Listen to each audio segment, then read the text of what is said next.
Chapitre 1. Morceau brisé. Maxwell Reed se tenait à son établi, ses mains calleuses s'agitant méthodiquement sur la montre de poche ancienne qu'il restaurait. À 62 ans, ses cheveux autrefois noirs étaient devenus gris acier, mais son regard bleu perçant restait aussi vif que jamais. Le petit atelier de réparation attenant à sa modeste demeure était devenu son sanctuaire après que tout s'était effondré 6 ans plus tôt. On frappa à sa porte à 7h15 précise. 3 coups légers qui brisèrent le silence matinal. Max se figea, le minuscule tournevis flottant au-dessus du délicat mécanisme de la montre. Plus personne ne lui rendait visite, surtout à cette heure. Par le Judas, il la vit. Brooke, sa fille, ses cheveux châtains, si semblables à ceux de sa mère, pendaient mollement autour de son visage baigné de larmes. Le cœur de Max battait fort lorsqu'il ouvrit lentement la porte. Brooke, sa voix se brisa en prononçant son nom. 6 ans d'exil condensés en un seul instant douloureux. Elle paraissait plus âgée que ses 33 ans. L'épuisement se lisait dans les rides autour de ses yeux. « J'ai trouvé le téléphone secret de maman », murmura-t-elle d'une voix brisée. Dans ses mains tremblantes se trouvait une enveloppe cabossée, les bords usés comme si elle avait été ouverte et refermée maintes fois. Et cette enveloppe, cachée dans sa vieille boîte à bijoux. Max fixa les objets, le visage durci. Les secrets de Sandra remontaient enfin à la surface. « Vous devriez entrer », dit-il en s'écartant. La dernière fois qu'il avait vu Brooke, elle hurlait des accusations dans le couloir de l'hôpital tandis que le corps de Sandra se refroidissait. « Tu l'as tuée de stress. Tu l'as poussée à ça. Je ne veux plus jamais te revoir. » Brooke hésita sur le seuil, puis entra. Le salon était resté exactement comme du vivant de Sandra. Les mêmes meubles, les mêmes photos au mur, figées dans le temps comme un mémorial. La seule différence était la couche de cadeaux sur la table d'appoint. 6 ans de cadeaux d'anniversaire et de Noël non ouverts que Max avait laissés sur le porche de Brooke, que son mari lui avait rendu. « J'ai eu tort », dit Brooke, les larmes aux yeux. Elle s'affala sur le canapé. « Pendant 6 ans, je me suis tellement trompé sur tout. » Max ne se précipita pas pour la réconforter. Il avait passé trop de nuits seul, avec sa rage, pour lui pardonner facilement. Au lieu de cela, il s'assit dans son fauteuil en face d'elle, séparé par la table basse qui accueillait autrefois les soirées jeux en famille. « Qu'est-ce qui t'a fait changer d'avis » Brooke posa le téléphone et l'enveloppe sur la table, entre eux. « Je rangeais le garde-meuble le week-end dernier. J'ai trouvé la vieille boîte à bijoux de maman. Elle était dans un faux fond. Sa voix tremblait. J'ai chargé le téléphone. Il y avait des milliers de messages entre elle et Bradley Winters. » La mâchoire de Max se serra à l'évocation de Bradley Winters, le médecin de Sandra, l'homme qui avait consolé Brooke après la mort de sa mère, lui racontant comment le comportement autoritaire de Max avait stressé Sandra au point de provoquer sa crise cardiaque fatale. « Et l'enveloppe » demanda Max d'une voix d'un calme déconcertant. « Je ne l'ai pas encore ouverte » admit Brooke. « Je voulais que tu sois là. » Max hocha la tête. 6 ans il y a quelques années, lorsque Sandra mourut subitement à 58 ans, tout le monde l'avait blâmé. Sa réputation d'homme d'affaires impitoyable l'avait précédé. Maxwell Reed, l'homme qui avait bâti Reed Construction à partir de rien, connu pour ses normes intransigeantes et son approche impitoyable de la concurrence. Il était exigeant, perfectionniste. Il n'avait pas été difficile de croire qu'il avait été pareil à la maison. Un mari dominateur qui avait conduit sa femme à une mort prématurée. Seul Max connaissait la vérité. Et maintenant, Brooke était peut-être sur le point de la découvrir elle aussi. « Ouvre-la » ordonna-t-il doucement. Les doigts de Brooke tremblaient tandis qu'elle ouvrait soigneusement l'enveloppe scellée. À l'intérieur se trouvaient des photographies, des lettres manuscrites et ce qui semblait être des documents médicaux. Alors qu'elle commençait à les examiner, ses sanglots redoublèrent. « Oh mon Dieu! Papa, je suis tellement désolée. » parvint-elle à dire entre 2 respirations. Maman était sur le point de te quitter. Elle et Bradley étaient incapables de terminer sa phrase. Max se renversa dans son fauteuil, l'air froid. 6 ans, Brooke.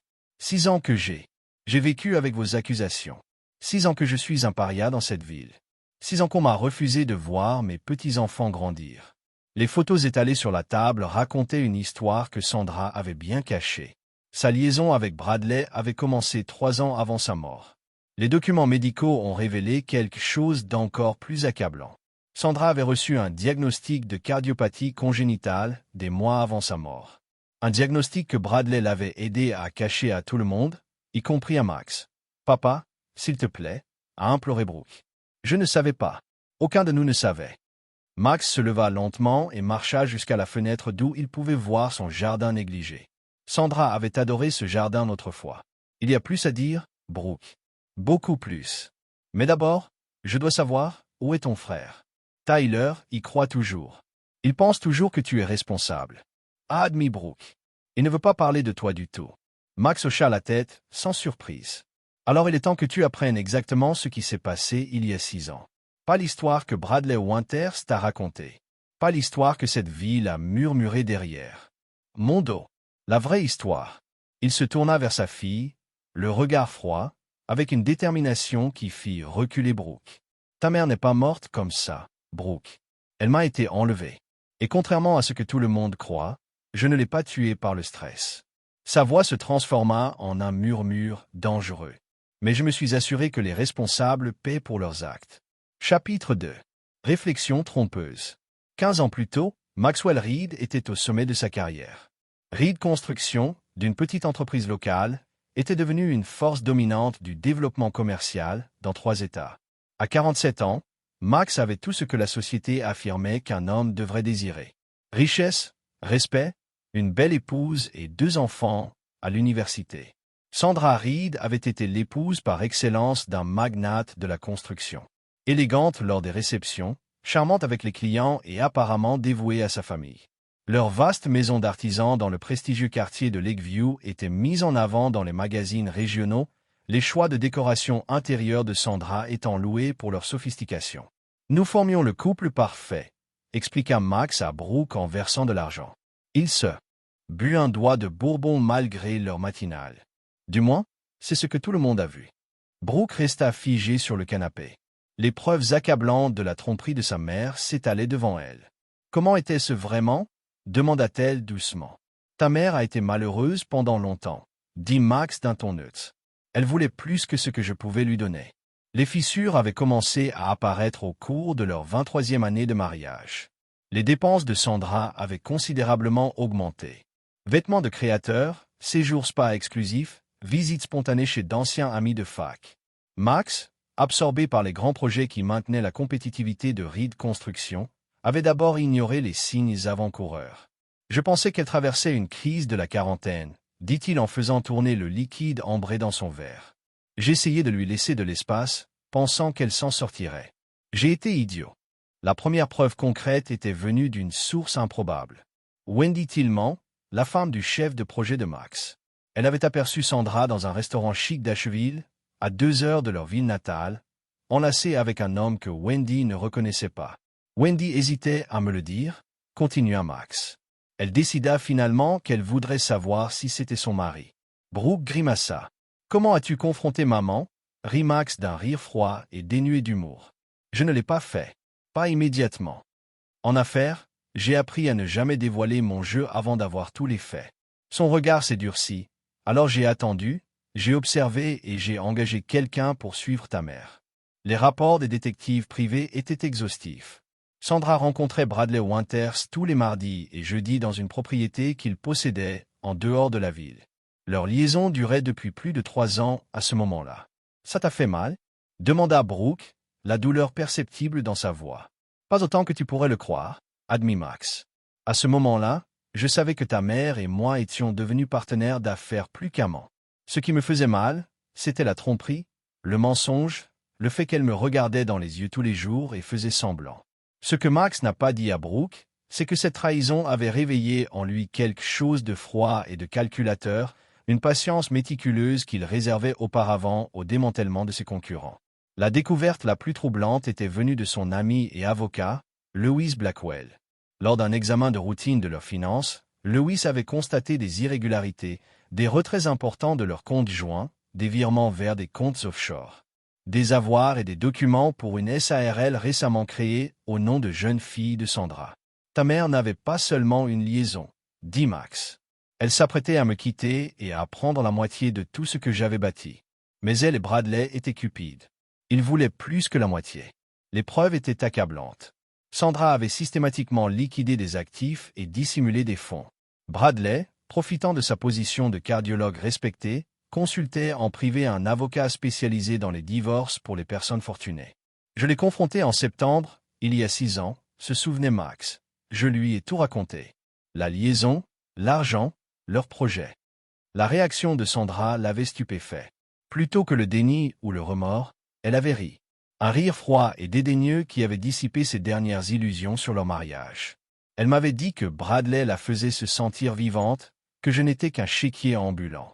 La voix de Max était restée ferme, mais ses jointures blanchissaient autour de son verre. Elle disait qu'elle méritait plus que la moitié, parce qu'elle avait gâché 28 ans avec moi. Quand Max lui avait posé des questions sur leurs enfants, Sandra avait été directe. Tyler et Brooke étaient des adultes avec leur propre vie. Ils s'adapteraient. « Que as-tu fait » demanda Brooke, le visage pâle. « Rien » dit simplement Max.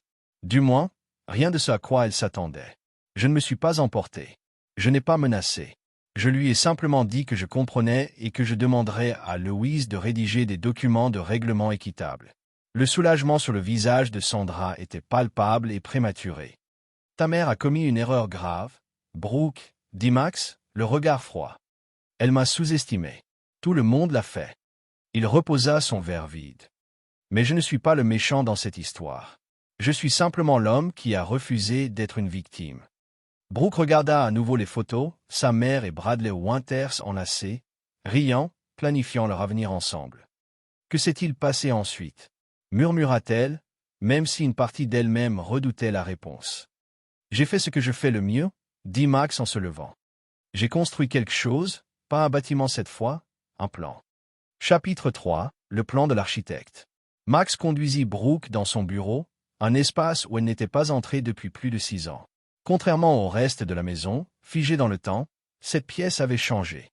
Les murs étaient couverts de notes, de photos et de documents reliés par un fil rouge, ressemblant davantage à un tableau d'enquête qu'à un espace de travail d'homme d'affaires. « Qu'est-ce que c'est que tout ça » s'exclama Brooke en admirant l'exposition méticuleuse. « Mon plan » répondit Max d'une voix détachée et professionnelle. Tout grand projet de construction exige une planification minutieuse. Au centre du mur principal se trouvait une photo de Sandra et Bradley Winters, entourée d'images satellites de propriétés, de relevés bancaires et de dossiers médicaux.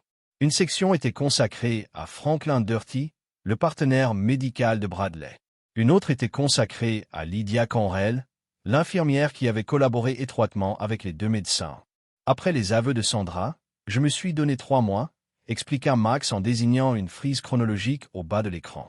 Pas pour une réconciliation ou des négociations de divorce, mais pour une reconnaissance. Ce que Max a découvert était bien pire qu'une simple liaison. Bradley Winters ne couchait pas seulement avec Sandra. Il avait des antécédents de relations inappropriées avec des patients vulnérables. Plus inquiétantes encore étaient les irrégularités financières de son cabinet de cardiologie. En collaboration avec un expert comptable judiciaire, Max a découvert des preuves que Winters et son partenaire Durty surfacturaient les compagnies d'assurance depuis des années. Bradley avait besoin d'argent, continua Max. Il avait des dettes de jeu, 3 ex-femmes percevaient des pensions alimentaires, un goût de luxe que ses revenus légitimes ne pouvaient pas supporter. Le plan ce que Bradley et Sandra avaient concocté était élégant dans sa simplicité. Sandra divorcerait de Max, prenant sa part légale de ses biens considérables. Ensuite, grâce à l'expertise médicale de Bradley, il ferait en sorte que Max subisse une crise de santé naturelle qui le ferait disparaître définitivement. « Comment avez-vous découvert tout cela » demanda Brooke d'une voix à peine audible. Max désigna la photo d'une jolie femme d'une 40aine d'années. Lydia Cantrell, l'infirmière de Bradley et amante occasionnelle. Elle avait elle-même des rancunes contre lui, des promesses non tenues, des promotions refusées. Pour une bonne récompense, elle était prête à partager ce qu'elle savait. Lydia avait donné à Max accès aux dossiers privés de Bradley, y compris à ceux d'un médicament pour les maladies cardiaques que Bradley avait prescrit à Sandra. Non pas parce qu'elle en avait besoin, mais parce que les effets secondaires pouvaient imiter les symptômes du stress. Il construisait un récit médical. Maxwell Reed était si contrôlant et violent émotionnellement que sa femme a développé des problèmes cardiaques liés au stress. Il l'empoisonnait. Le visage de Brooke se tordit d'horreur. « Pas exactement » répondit Max. Le médicament ne tuerait pas. Elle l'avait contacté directement, mais combiné à d'autres substances, elle pouvait déclencher un accident cardiaque fatal qui aurait semblé naturel, surtout avec Bradley signant le certificat de décès. Max avait rassemblé ses preuves méthodiquement, prévoyant de confronter Sandra à un ultimatum. Un divorce discret et équitable, sans les effets de théâtre, les intrigues ni la révélation de leur complot. Mais le destin et l'impatience de Sandra l'avaient empêché d'agir. La nuit où ta mère est morte, dit Max, la voix exprimant enfin de l'émotion. J'étais en réunion avec mon avocat. Nous finalisions les termes du divorce, généreux une fois de plus. Je voulais que ce chapitre soit clos proprement. Sandra, ignorant que Max avait découvert toutes leurs machinations, avait décidé d'accélérer le processus. Elle avait pris une double dose de ses médicaments et l'avait mélangé à de l'alcool, une combinaison que Bradley avait prévenue comme pouvant être dangereuse. Son plan était d'appeler Bradley pour se plaindre de douleurs thoraciques, de lui faire consigner cela comme étant lié au stress et d'utiliser cet incident médical comme moyen de pression dans la procédure de divorce. Elle a mal calculé le dosage, dit Max d'un ton neutre. Quand je suis rentré à la maison et que je l'ai trouvée inconsciente, il était trop tard. Les ambulanciers n'ont pas pu la réanimer. Brooke lui a couvert la bouche, les larmes coulant sur son visage. Bradley était son médecin à l'hôpital. Il nous a dit qu'il vous avait révélé ce qu'ils avaient planifié depuis le début. Termina Max à sa place. Que votre père autoritaire et violent avait finalement poussé la santé de votre mère au-delà du point de rupture. Et dans votre chagrin, vous l'avez cru. Tout le monde l'a cru. La scène à l'hôpital s'était déroulée exactement comme Bradley l'espérait. Max, abasourdi et en deuil, a dû faire face aux accusations de ses propres enfants. Tyler l'avait agressé physiquement dans la salle d'attente. Brooke avait porté le coup fatal. Vous l'avez tué de stress. Je ne veux plus jamais vous revoir. En quelques jours, Max était passé du statut d'homme d'affaires respecté à celui de paria. Bradley Winters, le médecin en deuil qui avait tenté de sauver Sandra, était devenu le bras droit, et Tyler a continué à pleurer. La couverture parfaite pour un homme qui avait planifié de voler la femme d'un autre, sa fortune, et finalement, sa vie. Après les funérailles, une fois que tout le monde m'a abandonné, j'ai pris une décision, dit Max, sa voix retrouvant sa froideur.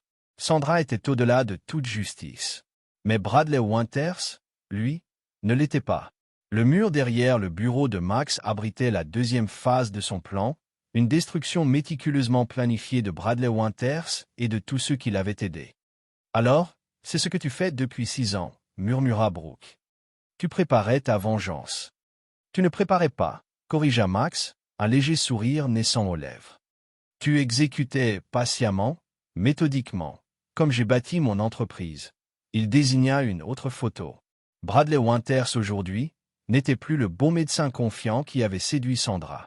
Il paraissait désormais hagard, vieilli au-delà de son âge, avec le regard hanté d'un homme qui voit sa vie s'écrouler morceau par morceau. « Que lui as-tu fait » demanda Brooke, à la fois horrifié et fasciné.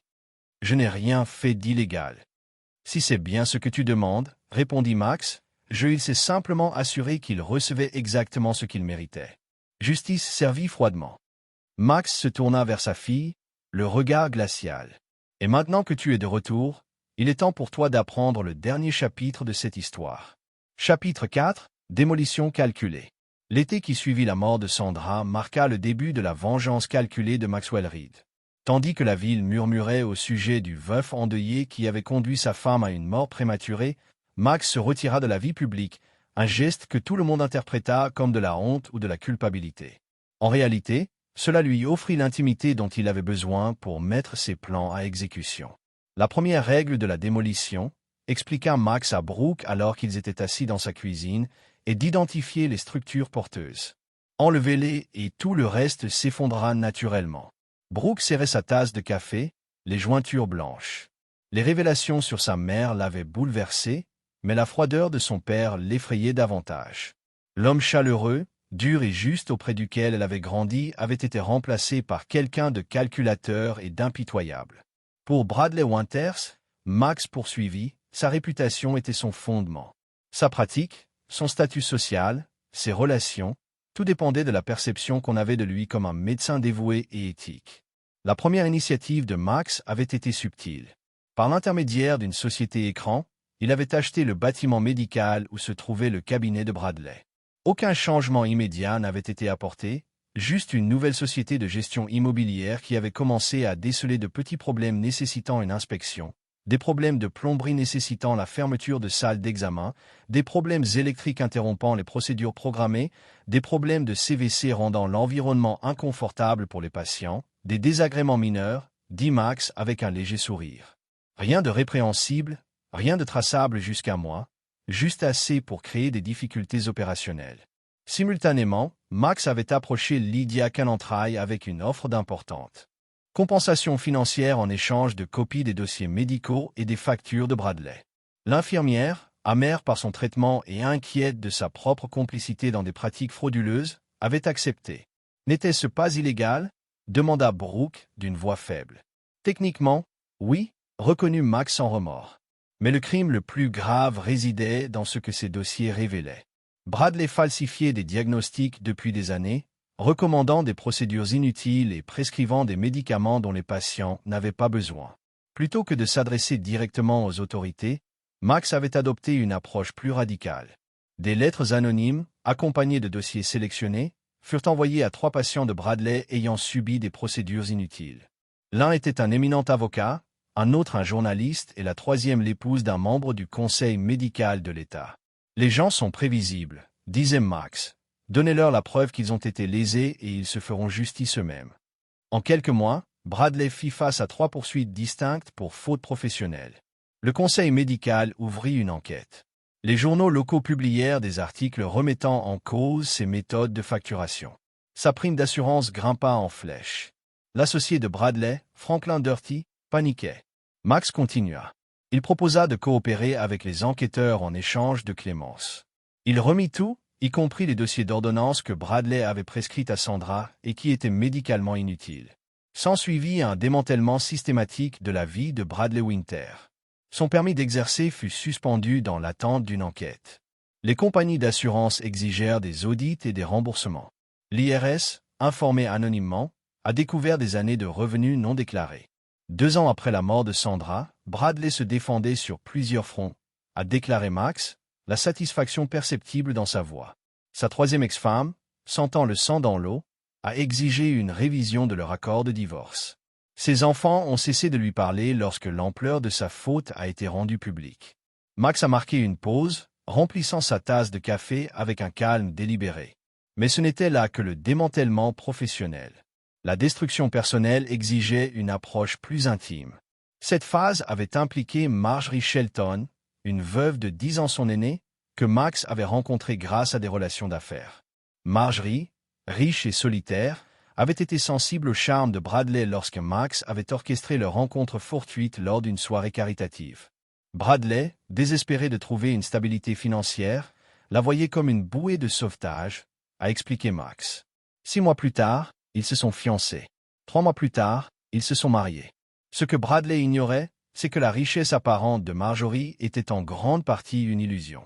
Max avait contribué à créer une façade de propriété avec des hypothèques sous-évaluées et des comptes d'investissement avec des actifs empruntés. Lorsque Bradley a tenté d'accéder à ces fonds pour couvrir ses frais juridiques croissants, le château de cartes s'est effondré. Marjorie était innocente. Max a admis. Je me suis assuré qu'elle était protégée financièrement en réalité. Mais Bradley s'est retrouvé marié avec des dettes considérables plutôt qu'une fortune considérable. Sa dernière échappatoire était bloquée. 4 ans après la mort de Sandra, Bradley Winters, autrefois médecin respecté, autrefois le chemin de la fortune planifié par Sandra, a déposé le bilan. Sa maison a été saisie. Sa réputation a été irrémédiablement entachée. Et pourtant, Max n'avait pas terminé. La dernière pièce, a dit Max en attrapant un dossier sur le comptoir, a été livrée 3 mois plus tôt. Il a remis à Brooke un document, des aveux de Lydia Canentraille, notariés et déposés auprès des autorités, détaillant comment Bradley avait délibérément prescrit à Sandra des médicaments qui, combinés à l'alcool, pouvaient déclencher un accident cardiaque mortel.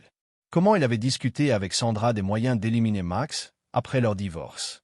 Bradley Winters attend actuellement son procès pour son rôle dans la mort de votre mère, a déclaré Max catégoriquement. Pas pour meurtre. Les preuves ne soutiennent pas vraiment cette accusation, mais pour négligence criminelle ayant entraîné la mort, pour complot en vue de commettre une fraude à l'assurance, pour erreur médicale. Brox fixa son père, une compréhension horrifiée se lisant sur son visage. Tu l'as complètement détruit. Je lui ai donné exactement ce qu'il méritait, corrigea Max. Pas une punition rapide, pas une fin facile, un démantèlement lent et méthodique de tout ce à quoi il tenait. Exactement comme lui et ta mère l'avaient prévu pour moi. Brooke s'écarta de la table, le souffle court. Et Lydia, Franklin, Marjorie, tous ces autres victimes de ta vengeance, des dommages collatéraux, dit Max sans émotion. Franklin a obtenu une réduction de peine pour sa coopération. Marjorie a reçu une généreuse indemnité de divorce de ma fondation. Et Lydia, il marqua une pause. Lydia a fait ses choix. Elle en subit les conséquences. Et nous, chuchota Brooke. Ta famille? Étions-nous aussi des dommages collatéraux? Pour la première fois, le sang-froid de Max se brisa légèrement. Toi et Tyler avez fait vos choix en croyant Bradley plutôt qu'en moi. En m'écartant sans l'ombre d'un doute. Son regard se durcit, à nouveau. Et maintenant, tu es ici parce que les preuves t'ont forcé à reconsidérer ta décision, et non parce que tu m'as fait confiance. Max se leva et rassembla les tasses à café. Il y a plus à dire sur cette histoire, Brooke. Bien plus. Mais d'abord, je veux que tu comprennes exactement ce qui s'est passé la nuit où ta mère est morte. Pas l'histoire que Bradley a racontée, mais la vérité que j'ai découverte par la suite. Chapitre 5. La nuit du jugement. Max conduisit Brooke au sous-sol, un espace où elle était rarement entrée, même enfant. Ce qui n'était autrefois qu'un simple espace de stockage était devenu un centre de commandement sophistiqué.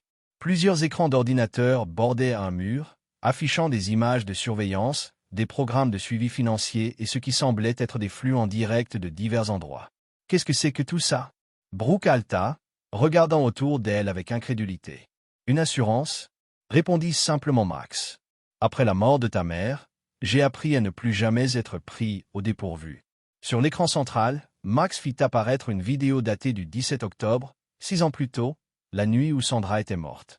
Les images montraient l'extérieur de leur maison, filmée par une caméra de sécurité que Max avait installée des mois plus tôt après avoir découvert la liaison. Je n'étais pas chez moi quand tout a commencé, expliqua Max. J'étais en réunion avec Louis pour discuter du divorce. L'horodatage a indiqué 19h42 lorsque Bradley Winters Audi s'est garé dans l'allée. Il est entré avec une clé que Sandra lui avait donnée, portant ce qui semblait être une trousse médicale. Il est resté à l'intérieur 23 minutes avant de repartir, l'air sombre mais déterminé. Je n'avais aucune idée de sa visite ce soir-là avant de visionner les images plus tard, dit Max. Il était alors trop tard. Max a avancé rapidement jusqu'à 21h17, lorsque sa propre voiture est apparue dans l'allée.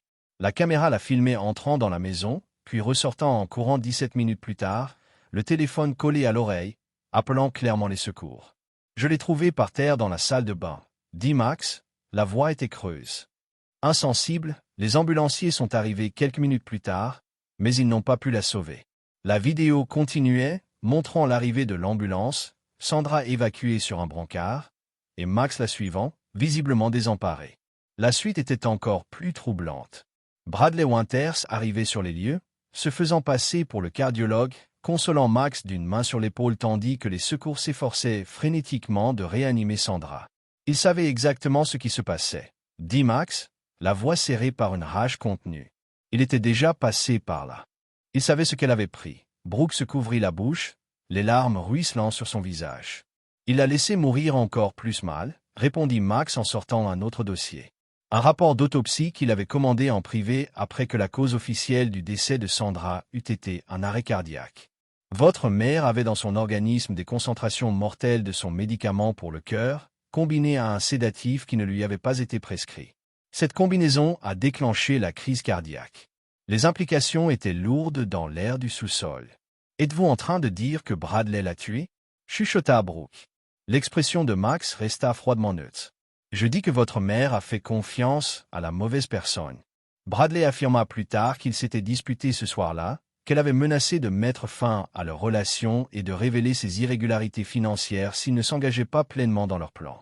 D'après le témoignage ultérieur de Lydia contre elle, Bradley avait paniqué. Sandra en savait trop sur ses pratiques médicales frauduleuses. Si elle se retournait contre lui, sa carrière serait terminée. La visite ce soir-là avait eu pour but de prendre de ses nouvelles après qu'elle l'ait appelé pour se plaindre de douleurs à la poitrine. Mais des images de sécurité montraient qu'il apportait sa trousse médicale à plusieurs reprises. Je crois qu'il lui a administré une dose supplémentaire, lui disant que cela l'aiderait à gérer son anxiété. Continua Max. Combiné à ce qu'elle avait déjà appris et à l'alcool présent dans son organisme, cela s'est avéré fatal. Pendant des mois après la mort de Sandra, Max avait été rongé par le chagrin et la confusion, incapable de réconcilier sa femme qu'il croyait connaître avec les preuves de sa trahison. La découverte de la visite de Bradley la nuit de sa mort avait été le tournant. Le moment où le chagrin s'était transformé en une résolution froide et implacable. La police a enquêté, bien sûr, après que je leur ai apporté les images, expliqua Max. Mais Bradley avait bien couvert ses traces. Le médicament était celui que Sandra avait légitimement prescrit. Il ne restait aucune trace de la dose supplémentaire. Et en tant que médecin, sa présence pouvait être justifiée. Plus accablant encore, Bradley avait immédiatement élaboré un récit qui rejetait la faute sur Max, racontant à qui voulait l'entendre les problèmes cardiaques de Sandra dus au stress et le comportement contrôlant de Max. « Ton frère m'a agressé à l'enterrement », rappela Max à Brooke. « Il m'a traité de meurtrier devant tout le monde. Tu m'as dit que tu ne voulais plus jamais me revoir. » Sa voix restait ferme, mais ses yeux brûlaient de se souvenir.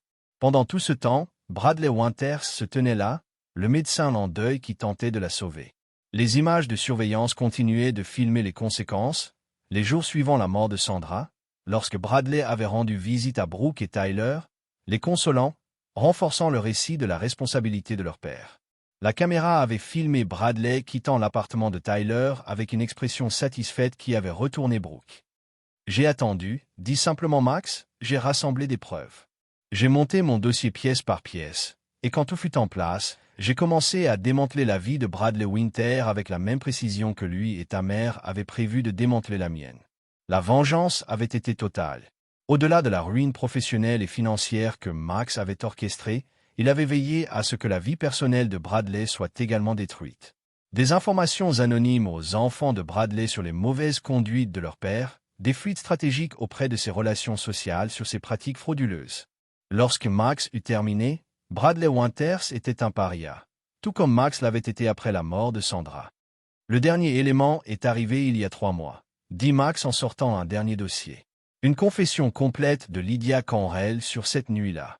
Selon Lydia, Bradley l'avait appelée, paniqué, après avoir quitté le domicile de Sandra, lui disant que quelque chose n'allait pas. Il lui avait demandé de modifier le dossier médical le lendemain pour étayer la thèse selon laquelle le problème cardiaque de Sandra était dû au stress.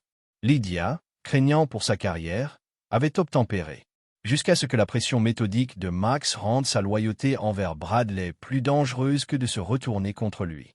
Bradley Winters passera le reste de sa vie en prison, conclut Max en éteignant les moniteurs. Non seulement pour ce qui était arrivé à Sandra, mais pour des années de fraude médicale qui avaient mis en danger d'innombrables patients. Brooke resta assise, stupéfaite, dans un silence, essayant de digérer tout ce qu'elle avait appris. La mère qu'elle idolâtrait, le médecin en qui elle avait confiance, le père qu'elle avait rejeté. Tout cela n'était qu'une illusion soigneusement construite qui s'était effondrée avec des conséquences dévastatrices. « Pourquoi ne me l'as-tu pas dit plus tôt ?»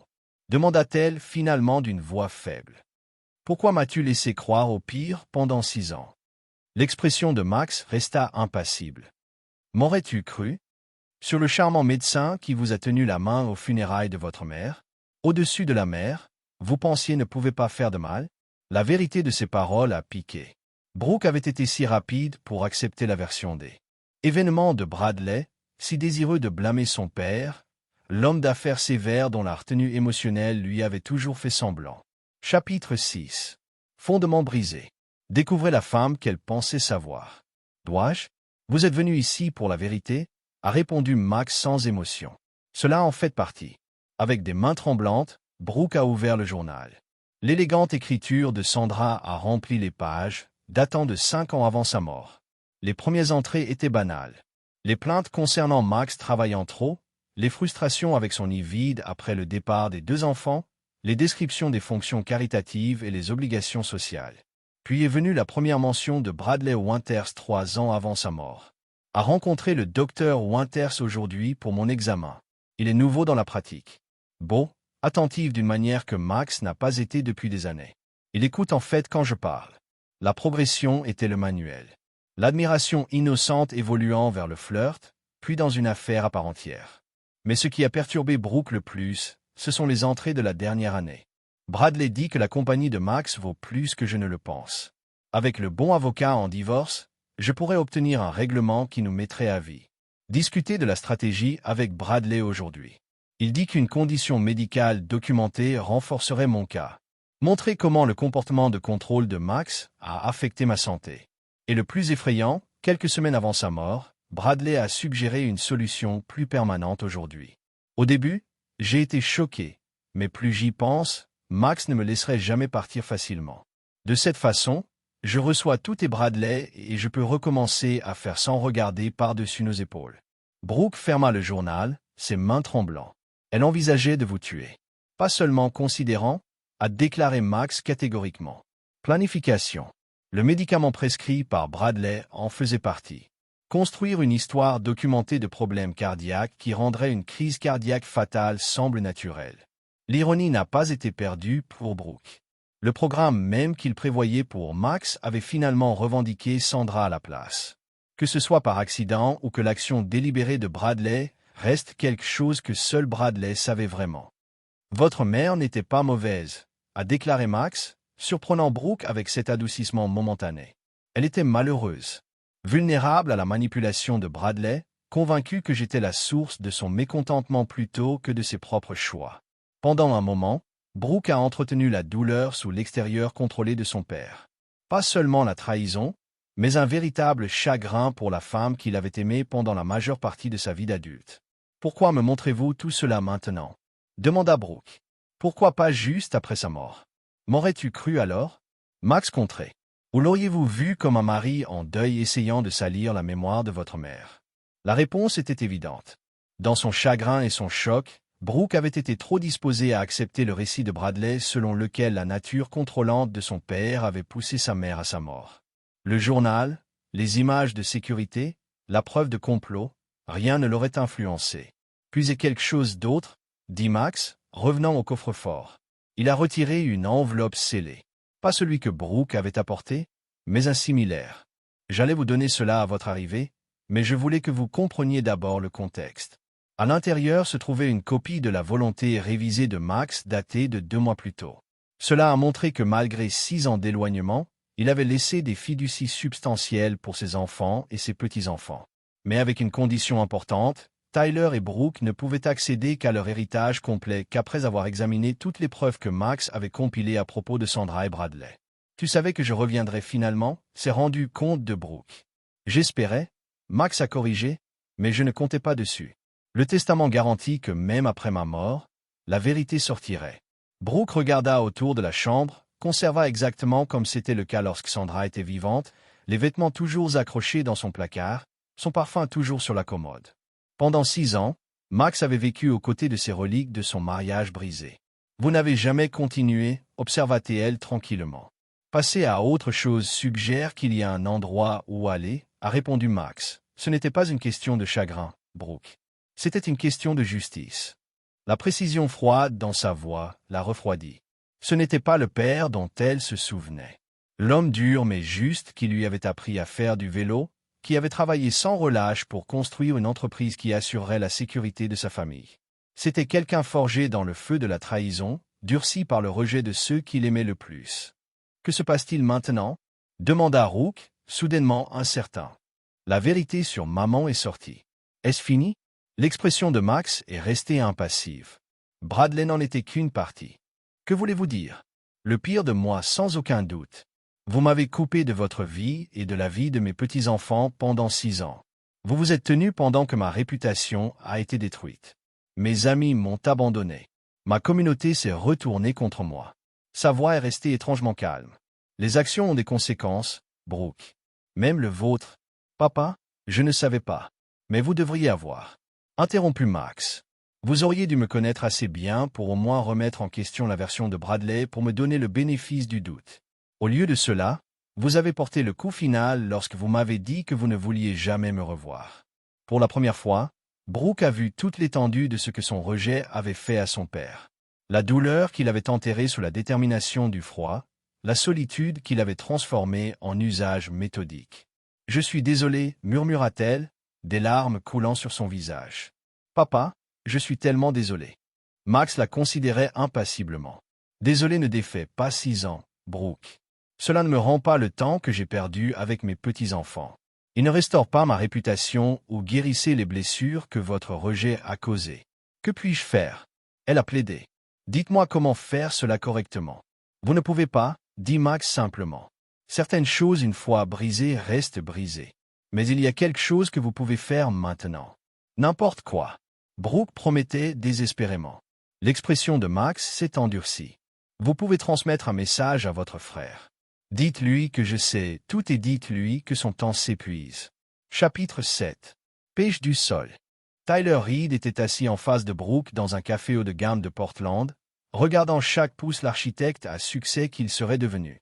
À 35 ans, il avait la construction imposante de leur père et le sourire charismatique de leur mère, une combinaison qui lui avait bien servi professionnellement.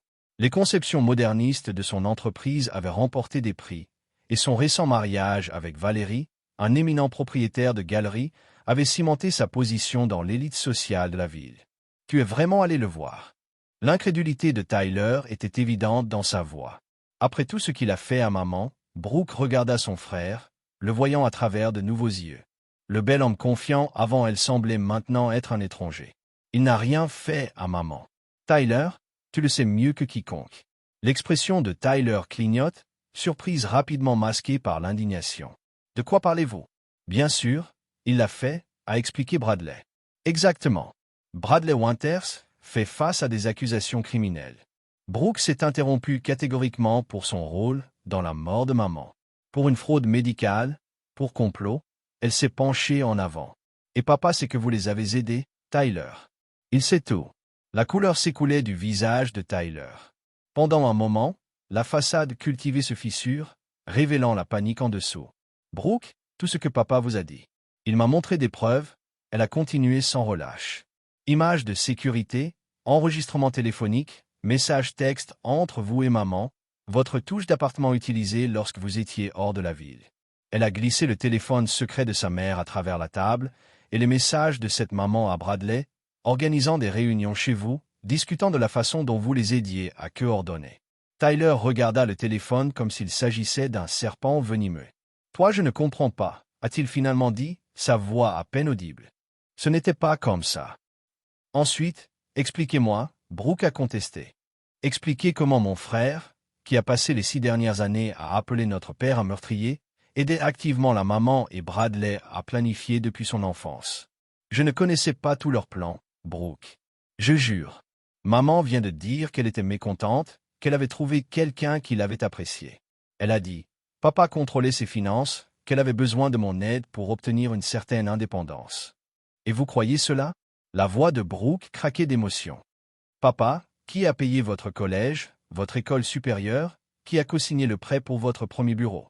Vous croyez qu'il abusait financièrement maman. Vous ne savez pas ce que c'était pour elle. Le ton défensif de Tyler ne pouvait pas cacher son inconfort croissant, vivant toujours dans son ombre, devant demander la permission de chaque achat, interrogé sur toutes les dépenses. Ce n'est pas vrai, a répliqué Brooke. Maman avait ses propres comptes. Elle a dépensé des milliers de vêtements, de voyages, tout ce qu'elle voulait. Papa n'a jamais contrôlé ses dépenses. Ce n'est pas ainsi qu'elle l'a décrit, a insisté Tyler, mais le doute s'était glissé dans sa voix. Non, j'imagine que ce n'était pas le cas. Brooke a convenu froidement, tout comme elle ne vous a probablement pas dit qu'elle et Bradley comptaient pour tout prendre de papa après le divorce. Ou qu'ils ont discuté de l'avoir éliminé en permanence s'il se battait trop fort contre leur plan. Le visage de Tyler plus loin. Ce n'est pas possible. Maman ne le ferait pas. J'ai lu son journal. Tyler, j'ai vu les preuves. Maman et Bradley n'avaient pas seulement une liaison.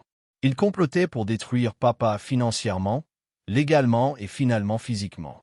Les frères et sœurs étaient assis dans un silence tendu alors que Tyler avait du mal à traiter ces informations. Même si c'est vrai, a-t-il finalement dit. Je ne connaissais rien de tout cela. Je pensais juste que j'ai aidé maman à obtenir de l'espace d'un mariage difficile. En lui laissant utiliser votre appartement pour une affaire, la voix de Brooke coulait de scepticisme.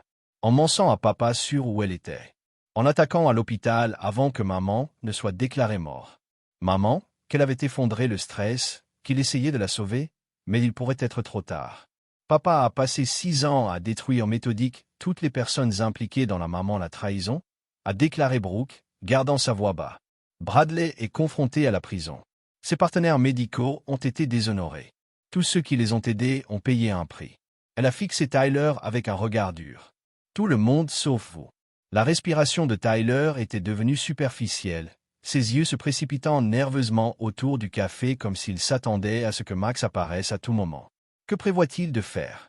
Il n'a pas dit spécifiquement, a répondu Brooke. Juste que votre temps s'épuise. Et compte tenu de ce qu'il a fait à Bradley, elle a laissé l'implication pendante entre eux. J'ai besoin de lui parler, a décidé Tyler, sortant son téléphone.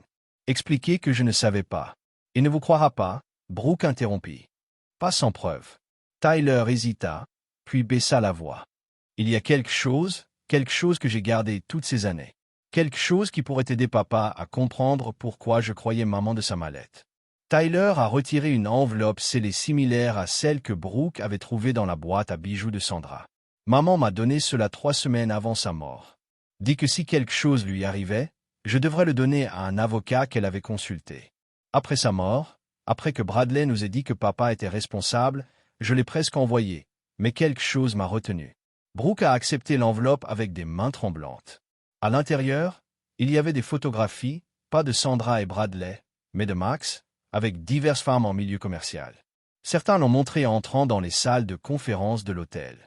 D'autres l'ont capturé dans les restaurants engagés dans ce qui semblait être des conversations intenses. Parallèlement aux photos, il y avait des relevés bancaires montrant de grands transferts aux comptes étiquetés uniquement avec les initiales. Maman a dit que ce père prouvé avait des affaires. Tyler a expliqué que ces femmes recevaient des gains pour se taire. Elle a dit que ces voyages d'affaires, ces nuits tardives, ils étaient tous des couvertures. Et vous croyez cela? Brooke ne pouvait pas garder l'incrédule de sa voix. Tyler avait l'air défensif.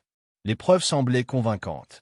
Les photos, l'argent transfert, le timing qui correspondait à ces voyages d'affaires. Vous l'avez-vous déjà interrogé? Essayez de vérifier tout cela avant d'aider à détruire sa vie. Le silence de Tyler était accablant. Permettez-moi de deviner, Brooke a continué, en examinant les photos plus attentivement. Bradley a aidé maman à compiler tout cela. Peut-être même embauché le photographe. Tyler hocha la tête à contre-cœur. Brooke secoua la tête avec incrédulité. Tyler, ces femmes sont des associés commerciaux, des clients. Celui-ci, elle a souligné une photo particulièrement accablante de Max entrant dans une chambre d'hôtel avec une jolie femme plus jeune. Et Jennifer Chiaro, ingénieure de projet de papa sur le développement de Westlake. Cette réunion secrète concernait probablement les problèmes de contrat qu'ils avaient. Comment pouvez-vous être sûr? Tyler a mis au défi, bien que sa condamnation vacille clairement. Parce que contrairement à vous, j'ai visité le bureau de papa. J'ai rencontré son équipe. J'ai prêté attention à son entreprise au lieu de simplement prendre l'argent qu'il en a gagné. La voix de Brooke était nette avec déception. Ces gains étaient probablement des avancées de projet ou des frais de consultant. Avez-vous déjà considéré cela avant d'aider Bradley et Mom à avoir enduit la réputation de papa? La vérité a été écrite sur le visage de Tyler, il ne l'avait pas fait. Il avait été trop disposé à croire le pire de son père, peut-être de sa propre culpabilité pour l'affaire qu'il avait permis. Que allez-vous faire? Demanda-t-il tranquillement. Je vais donner ça à papa, répondit Brooke, sécurisant les limites. Il mérite de connaître toute l'étendue de l'intrigue contre lui, y compris votre rôle. Brooke, s'il vous plaît, a commencé Tyler, une vraie peur dans sa voix. Face à papa directement. Expliquez-vous où vous pouvez attendre tout ce qu'il a prévu pour que vous vous déployiez. Mais de toute façon, la vérité sort. Tyler fixa sa sœur, puis le téléphone affichant toujours les messages secrets de leur mère. Le récit soigneusement construit qu'il avait construit avec un père abusif et une mère victime se frappait autour de lui. Et avec elle, la justification de 6 ans de dénonciation Maxwell Reed à quiconque écouterait. Quoi que maman et Bradley prévoyaient, quoi qu'ils fassent, je ne savais vraiment pas. J'étais un pion. Alors prouvez-le, Brooke a mis au défi. Prouvez-le à papa. Elle se leva, rassemblant ses affaires. Nous partons pour sa maison dans 1 heure. Soyez prêts à faire face à tout ce dont vous vous êtes couché depuis 6 ans. Alors qu'elle s'éloignait, Brooke se demandait si Tyler pouvait voir ce qu'elle comprenait maintenant que dans le monde de la justice calculée de Maxwell Reed, même les pions étaient tenus responsables des carrés qu'ils ont occupés au conseil d'administration. Chapitre 8. Le calcul. La route vers la maison de leur père était silencieuse. tension remplissant la voiture comme une présence physique. Tyler était assis rigide sur le siège passager, regardant tout droit, vérifiant parfois son téléphone comme s'il espérait des reprovisions. Brooke s'est concentré sur la route, son esprit course avec tout ce qu'elle avait appris au cours des dernières 24 heures. Alors qu'ils arrivaient dans l'allée, Tyler a finalement parlé. « Et s'il ne me croit pas, alors tu ferais mieux d'avoir plus que des mots pour le convaincre. » Répondit Brooke, sa voix manquant de sympathie. Le frère qui avait abandonné son père si facilement, qui avait cru le pire sans aucun doute, voulait maintenant comprendre pour lui-même. L'ironie n'a pas été perdue pour elle. Max les attendait dans son bureau, assis derrière son bureau comme un juge se préparant à rendre un verdict. Il n'a pas réussi à voir Tyler, suggérant qu'il avait anticipé cette évolution. Le mur de preuve derrière lui avait été réorganisé. La photographie de Tyler affiche désormais bien en vue au centre, entourée d'enregistrements téléphoniques, de messages textes et d'images fixes de sécurité. 6 ans, a déclaré Max par voix de salutation, sa voix dépourvue de chaleur. 6 ans depuis que vous m'avez attaqué dans ce couloir d'hôpital, Tyler, depuis que vous m'appelez un meurtrier devant mes amis et collègues. Tyler se tenait maladroitement dans l'embrasure de la porte, visiblement intimidé par l'affichage complet de sa trahison. « Papa, je m'assois. » Max vous a commandé tous les deux. Ils ont obéi, en prenant des chaises en face du bureau. Brooke a placé l'enveloppe que Tyler lui avait donnée entre eux. Tyler a eu ceci, a-t-elle expliqué. Maman le lui a donné avant sa mort. Cela fait partie de ce qui l'a convaincu de prendre son côté. Max a ouvert l'enveloppe, examinant les photographies et les dossiers financiers de Doctord avec détachement clinique. Travail amateur, a-t-il évalué froidement. Tout chercheur financier aurait vu à travers cela en heures. Je ne savais pas. Tyler a commencé sa voix instable. Maman a dit que vous aviez des affaires, contrôlant son argent. Bradley a tout confirmé. Je voulais juste la protéger en facilitant sa liaison. La voix de Max est restée étrangement calme. En mentant sur mon visage pendant des mois, en permettant à votre appartement de devenir leur lieu de rencontre, Tyler a roulé de honte. J'ai fait une terrible erreur. Je crois la mauvaise personne. Une erreur. Max a répété le mot suspendu dans l'air entre eux. Un moment de mauvais jugement. Est-ce ainsi que vous caractériserez 6 ans de dire à tous ceux qui écouteraient que j'ai conduit votre mère à sa mort? 6 ans de me couper de votre vie et de la vie de vos enfants pour la première fois. Des larmes se sont formées dans les yeux de Tyler. J'avais tort. Complètement faux. Je ne peux pas défaire ce que j'ai fait, mais je demande, suppliant une chance de faire amende honorable. L'expression de Max est restée impassible. Ta sœur a apporté le même plaidoyer hier. Remords soudain une fois que les preuves sont devenues incontestables. Il se pencha en avant. Mais où était cette pensée critique il y a 6 ans? Où était le bénéfice du doute pour l'homme qui vous a élevé? Aucun des enfants n'avait de réponse. La vérité était accablante. Ils ont rapidement cru le pire de leur père. Peut-être parce que sa réserve émotionnelle l'avait toujours fait paraître éloigné. Peut-être parce que Bradley et Sandra avaient joué sur cette insécurité si experte. Je ne m'attends pas à la pardon, dit Tyler tranquillement. Mais j'ai besoin que vous sachiez que je ne fais pas partie d'un complot pour vous faire du mal. J'ai été manipulé par maman, par Bradley. Mais mon seul crime était de les croire. Max considérait son fils impassible. Votre seul crime? Vous êtes un architecte, Tyler. Vous comprenez que la suppression d'un seul faisceau de support peut effondrer une structure entière. Il a fait un geste vers le mur de preuve.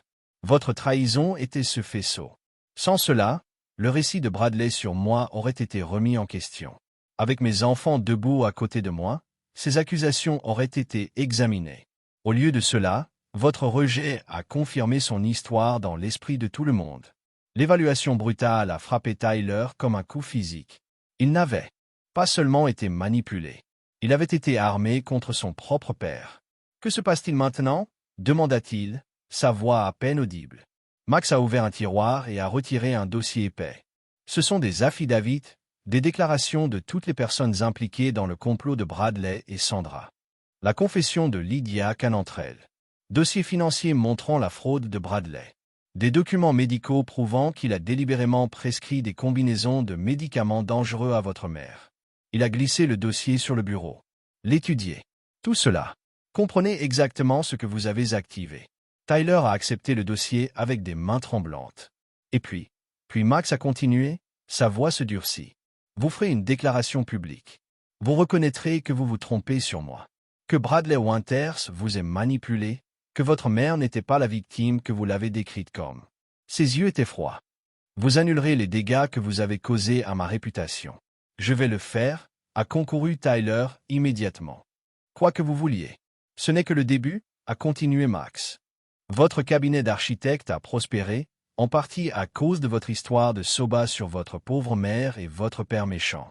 La tragédie de la famille Reed est devenue une partie de votre marque. Le fils dévoué honorant la mémoire de sa mère à travers ses créations. Tyler ne pouvait pas le nier.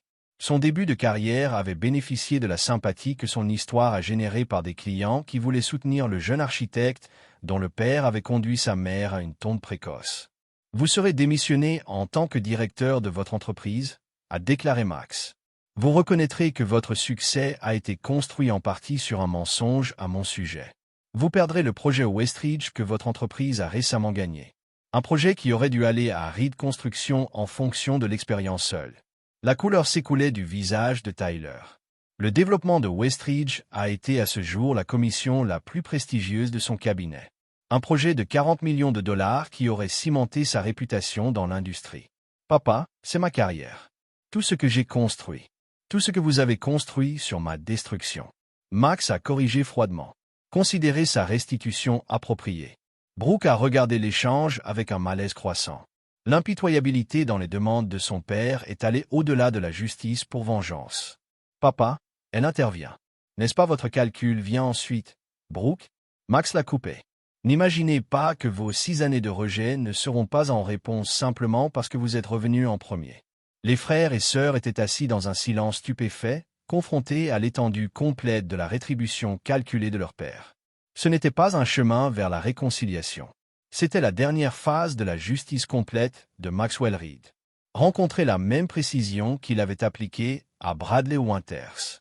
Vous avez 24 heures pour commencer la mise en œuvre, a informé Max Tyler. Le communiqué de presse concernant votre départ de l'entreprise, la déclaration rétractant vos accusations contre moi, le retrait officiel du projet Westridge. Sa voix est restée troublante. Si vous refusez, l'alternative sera beaucoup moins agréable. Quelle alternative? Demanda Tyler, bien que son expression lui suggérait déjà craignait la réponse. Max a ouvert un autre dossier, révélant des documents qui ont fait pâle le visage de Tyler. Irrégularités financières dans les livres de votre entreprise, écarts fiscaux qui pourraient intéresser l'IRS. Violation du code du bâtiment qui n'était pas correctement abordé dans votre projet Lakeview. Il a fermé le dossier. J'ai eu 6 ans pour examiner votre vie, Tyler. 6 ans pour identifier les vulnérabilités. La menace était indubitable. Coopérer avec les demandes de Max, ou fait face à une destruction systématique similaire à ce qu'il avait orchestré pour Bradley Winters. Tu ferais ça, murmura Tyler. À ton propre fils? Tu as arrêté d'être mon fils le jour où tu as choisi de croire que j'ai tué ta mère, répondit Max sans émotion. Maintenant, vous êtes simplement une autre personne qui a participé à la conspiration contre moi. Et comme tous les autres, vous ferez face à des conséquences. Le bureau est resté silencieux alors que les frères et sœurs absorbaient la réalité de leur situation. Leur père, une fois les fondements stables de leur vie, avait été transformé par une trahison en quelque chose de plus froid et plus implacable qu'ils n'auraient pu l'imaginer. Je ferai ce que vous demandez, a finalement déclaré Tyler, la défaite évidente dans sa voix. Tout cela, acquiesça Max une fois, comme s'il ne s'attendait à rien de moi. Brooke vérifiera votre conformité. Maintenant partez. J'ai besoin de parler avec ta sœur seule. Tyler se leva sur des jambes instables, serrant le dossier accablant de preuves. À la porte, il s'arrêta. Pour ce que ça vaut, papa. Je suis vraiment désolé. Pas seulement parce que j'avais tort, mais parce que je vous ai échoué quand vous aviez le plus besoin de moi. L'expression de Max est restée inchangée. Les mots n'ont pas de sens, Tyler. Seules les actions comptent maintenant. Après le départ de Tyler, Brock s'était assis seul devant le bureau de son père, se préparant pour la punition qu'il avait conçue pour sa propre trahison. « Vos conditions ?» demanda-t-elle tranquillement. « Quelle sera ma pénitence ?» Max a étudié sa fille pendant un long moment. La pratique médicale de votre mari s'est considérablement développée ces dernières années. Brooke a ressenti un froid à la direction de sa déclaration. Laissez Alan hors de cela. Il n'avait rien à voir avec tout cela. Son succès est construit en partie sur les liens par le biais de la famille de votre mère. Max a continué comme si elle n'avait pas parlé. Des références qui auraient dû tomber lorsque mes entreprises ont été mises sur liste noire après la mort de votre mère. Papa, s'il te plaît. Brooke a plaidé. Punissez-moi si vous devez, mais pas ma famille, pas mes enfants. Pour la première fois, un sentiment de quelque chose, pas tout à fait émotion, mais peut-être la reconnaissance, a traversé le visage de Max. Vous êtes inquiet pour vos enfants, craignant de souffrir de vos erreurs. Oui, Brooke a admis. Les mêmes enfants que vous avez gardés de moi pendant 6 ans. Max a laissé la question pendre entre eux. Les petits-enfants qui ne me connaissent pas, qui ont appris que leur grand-père était un monstre. La vérité de ces paroles a piqué. Brooke avait refusé à Max une relation avec Emma et Jacob, convaincu qu'il était responsable de la mort de leur grand-mère. Pas de visite d'anniversaire, pas de matin de Noël, pas de diplôme ni de jeux scolaires. 6 ans de moments qui ne pourraient jamais être récupérés. « Qu'est-ce que tu veux de moi ?» demanda-t-elle, voix à peine audible. Max a ouvert le tiroir final de son bureau et a retiré un document en cuir. Espérait, peut-être naïvement, que son retour pourrait ouvrir un chemin vers la guérison. Au lieu de cela, Max montrait clairement qu'il aurait une relation avec ses petits-enfants, mais ses enfants avaient perdu toute revendication à son cœur. « Je comprends, dit-elle tranquillement. J'apporterai Emma et Jacob ce week-end. » Max a hoché la tête une fois. L'affaire s'est réglée. Il y a encore une chose. Il a glissé un document final sur le bureau. L'audience de condamnation de Bradley Winter est le mois prochain. Vous et Tyler feront tous deux des déclarations d'impact sur les victimes. Vous reconnaîtrez publiquement sa manipulation et le rôle de votre mère et ce qui s'est passé. L'humiliation finale, une admission publique de la façon dont ils avaient été trompés, à quel point ils avaient échoué leur père. Nous allons. Brooke a convenu, sachant que le refus n'était pas une option. Alors qu'elle se levait pour partir, une question qui l'avait hantée l'a hanté finalement s'échapper. L'avez-vous déjà aimé? Même après tout ce qu'elle a fait, pendant un bref instant, la façade soigneusement construite et fissurée, révélant un aperçu de la douleur qui l'avait enfermée. J'aime la femme que je pensais marier, a-t-il dit tranquillement. Cette femme n'a jamais existé. Brooke hocha la tête, comprenant enfin l'étendue réelle de la perte de son père. Non seulement sa femme, mais le fondement même du récit de sa vie. Tout ce qu'il croyait de son mariage avait été un mensonge soigneusement construit. « Je vais me voir ?» Elle a tourné, son expression avait été impliquée. « Brooke, pour la réconciliation. Certaines trahisons ne peuvent pas être pardonnées. Je fais cela pour Emma et Jacob, pas pour toi. »« Je sais, papa, » répondit-elle doucement. « Je sais. » Le chapitre 9. Cold Justice. Un mois plus tard, le palais de justice du comté était emballé pour la condamnation de Bradley Winter. L'affaire avait captivé la carrière. Reed s'est assis dans le premier rang, sa posture rigide, son expression ne révèle que l'homme qui avait presque détruit sa vie dans la salle d'audience dans les menottes. Depuis leur confrontation dans le bureau de Max, Tyler avait répondu à chaque demande, quittant son entreprise, se retirant du projet Westridge et mettant en jeu rend public cette confession publique. Je crois aux mensonges du docteur Winters, selon lesquels le comportement autoritaire de mon père avait causé le stress qui a conduit à sa mort. J'ai rejeté mon père sans poser de questions, sans enquête, car j'avais confiance qu'un médecin dirait la vérité. Tyler a détaillé comment Bradley l'avait manipulé, l'utilisant comme complice involontaire dans l'affaire et la campagne de diffamation qui a suivi contre Max, comment il avait passé des années à perpétuer un récit qu'il savait désormais faux. Mon père n'a pas tué ma mère, a conclu Tyler, regardant Bradley droit dans les yeux. Mais vous, docteur Winters, avez contribué à sa mort par des soins négligents, des médicaments inappropriés et un complot qui a finalement coûté la vie à votre complice au lieu de la victime prévue. Brooke a ensuite pris la parole, son témoignage tout aussi accablant. Elle a décrit comment Bradley s'était positionné comme le conseiller compatissant de la famille après la mort de Sandra, tout en sachant sa propre culpabilité. Comment il avait systématiquement monté les enfants de Sandra contre leur père pour se protéger.